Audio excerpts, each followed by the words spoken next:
Okay, this is the one that I say. It's Vaseline Deodorant Dry Serum. Okay, kat sini dia tulis it is, main thing is that dia boleh corrects your underarm dark marks, and then it is ultra bright, means kalau you pakai dekat you punya armpit, which is your ketiak, dia akan cerahkan you punya ketiak, and then at the same time you will get like collagen plus vitamin B3.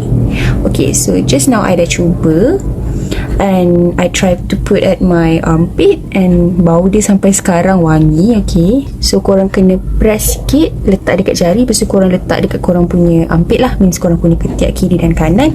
Just gosok sampai dia kiranya rata lah dekat ketiak korang tu, and then bau dia tahan is until 48 hours protection. So korang pakai sekali tapi 2 hari dia tahan, bau dia wangi. And then Vaseline Dry Serum ni dia based on lab test, and then I try to put on my armpit just now, and tak ada rasa melecet ataupun sakit. So far sangat selesa dan wangi. So go and get it now.